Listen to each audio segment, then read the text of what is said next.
चलो next programme है 8051 का, right a programme to multiply. क्या करना है? मल्टीप्लाई करना है दो 8 बिट नंबर्स को, स्टोर्ड इन इंटरनल रैम। अभी इंटरनल रैम में स्टोर किया है, ठीक है, लेकिन किधर स्टोर किया है, कौन से एड्रेस पे स्टोर किया है? बोला नहीं है। नंबर्स इंटरनल रैम में है, लेकिन किस एड्रेस पे है? बोला। देखो रिजल्ट कैसे उन्होंने बोला है, store the result at 55 56। Result का उन्होंने एड्रेस दिया है कि इस एड्रेस पे रिजल्ट स्टोर करो, लेकिन नंबर्स किस एड्रेस पे है? कुछ बोला नहीं है। तो हम लोग सबसे पहले अज्यूम करेंगे, अज्यूम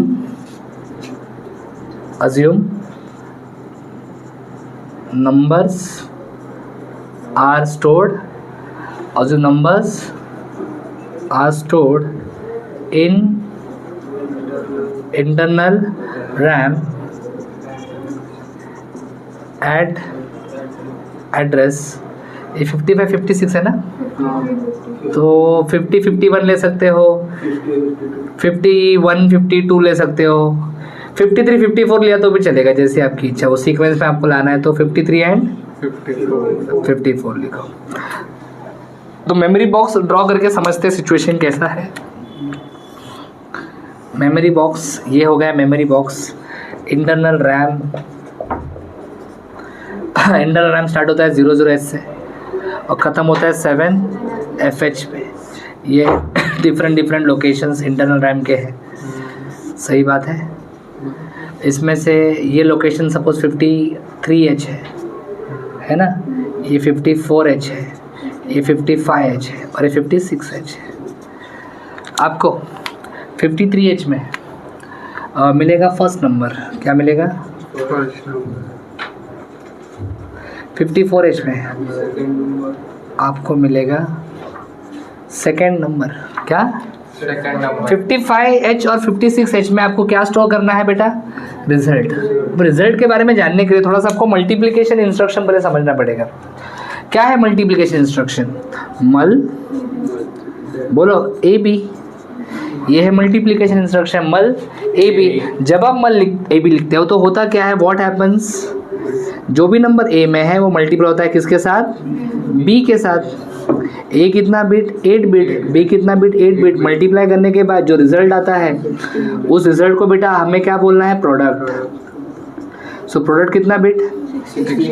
16 बिट। प्रोडक्ट कितना बिट? 16 बिट। यस और नो? प्रोडक्ट कितना बिट आएगा? 16। अभी जरा मुझे ध्यान से बताओ, 16 बिट प्रोडक्ट है, 16 बिट प्रोडक्ट है, मतलब इसमें कितने बाइट्स है? 16 बिट मतलब 2 बाइट्स।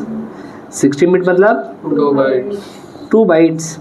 एक लोअर बाइट होगा और एक हायर बाइट होगा। अभी आप मुझे बताओ, लोअर बाइट किस रजिस्टर में स्टोर होता है और हायर बाइट किस रजिस्टर में स्टोर होता है? लोअर बाइट ए में और हायर बाइट बी में। ये फिक्स्ड है इंस्ट्रक्शन। जब मैंने आपको सिखाया था अरिथमेटिक तब मैंने ये मल भी बताया था। क्लियर? सो लोअर बाइट ए में, हायर बाइट बी में, बराबर है कि नहीं? अब यहाँ पे 55 और 56 में उन्होंने बोला है रिजल्ट स्टोर करो, बरोबर। 55 लोअर एड्रेस है, 56 हायर एड्रेस है। 55 लोअर, 56 हायर, बरोबर है कि नहीं? हमेशा लोअर एड्रेस पे लोअर बाइट स्टोर होता है, हायर एड्रेस पे सो यहाँ पे lower byte of product store होगा और यहाँ पे higher byte of product store होगा। समझ रहे हो? तो चलो पूरा प्रोग्राम समझ लिया है, नंबर्स कहाँ पे है, रिजल्ट कहाँ पे शो करना है, सब कुछ क्लियर है। स्टार्ट करते हैं प्रोग्राम को। आपको बताइए सबसे पहले हम लोग क्या करते हैं, ORG 0000H लिखते हैं। प्रोग्राम में कोई इनिशियलाइजेशन करना है? नहीं। एडिशन का प्रोग्राम रहेगा तो आप कैरी काउंटर को इनिशियलाइज करते हो। प्रोग्राम में अगर लूप रहेगा तो आप डेटा पॉइंटर यूज़ करते हो, लूप काउंटर यूज़ करते हो। लेकिन इस प्रोग्राम में ना ही कोई डेटा पॉइंटर है, लूप काउंटर है, ना ही कोई कैरी काउंटर है। सिंपल मल्टीप्लिकेशन का प्रोग्राम है। मल्टीप्लिकेशन करते समय एक नंबर ए में होना चाहिए, एक नंबर बी। तो चलो फर्स्ट नंबर को हम लोग ए में मूव कर लेते हैं। फर्स्ट नंबर किस एड्रेस पे है? 53। उसको किस में लेना है? ए में। तो मैं लिखूंगा मूव ए कॉमा 53H। 53H एड्रेस है कि डेटा? हैश होगा तो डेटा, इसके पीछे हैश नहीं है मतलब ये एड्रेस है। So move the data from internal RAM address 53H, yes और नो, इनटू एक्यूमुलेटर।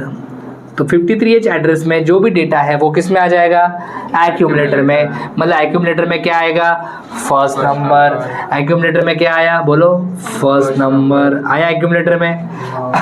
वैसे ये सेकंड नंबर को बी में लेना है, तो मैं लिखूंगा move B comma 54H, move the data from address 54H into B. 54H address में क्या है, सेकंड नंबर, ये किस में आ जाएगा, बी में आ जाएगा।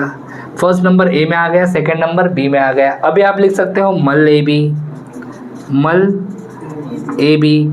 मल ए बी का मतलब होता है multiply A with B, multiply A with B. Yes और नो, क्लियर। मल्टीप्लिकेशन होने के बाद आपका लोअर बाइट ए में स्टोर होता है, हायर बाइट बी में स्टोर होता है हमेशा। यस और नो, लेकिन लोअर बाइट को कहाँ पे रखना है, और लोअर बाइट अभी कहाँ पे है, लोअर बाइट ए में है, उसको रखना कहाँ पे, तो ए से उसको 55 में डालना है। ए सोर्स है, डेटा जाना कहाँ पे चाहिए, 55 डेस्टिनेशन है। तो बोलो move, very good, move 55H comma A, move the data from accumulator into internal RAM address 55H। तो लोअर बाइट स्टोर कर दिया हमने। उसके बाद move higher byte, move 56H comma B, बराबर, move the data from B register into internal RAM address 56H। तो B में क्या है, हायर बाइट, वो जाएगा इंटरनल रैम एड्रेस 56H में। मतलब यहाँ पे सही बात है, आपने रिजल्ट स्टोर कर दिया है। अभी आपको स्टॉप करना है। स्टॉप करने के लिए SJMP हियर ऐसा लिखोगे आप, यस और नो। लास्ट में आपको लिखना होता है एंड। हमेशा मैं कहता हूँ प्रोग्राम में कमेंट लिखोगे तो अच्छा है, clear. So let's write the comment. Comment के लिए आपको सेमीकोलन डालना होता है। कमेंट एक लाइन में लिखोगे तो अच्छा है, मतलब ऐसा आगे पीछे मत करो, एक लाइन में सेमीकोलन डालोगे तो अच्छा लगेगा, है कि नहीं। चलो फर्स्ट कमेंट क्या लिखोगे इसका, क्या किया आपने, move first number into accumulator, move second number into B register, perform multiplication, बोलो परफॉर्म मल्टीप्लिकेशन। उसके बाद store lower byte of product, store higher byte of product. अच्छे से लिखने का, खुशी मिलना चाहिए लिखते समय। और लास्ट में हम लोग क्या लिखेंगे, स्टॉप।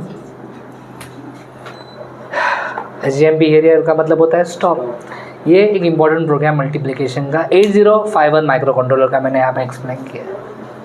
Thanks for watching. अगर आपको ये वीडियो अच्छा लगा है, लाइक करो, कमेंट करो, अपने दोस्तों के साथ शेयर करो, चैनल को सब्सक्राइब करो। For complete course download Ganesh academy e-learning app. For future updates hit the bell icon. Thank you.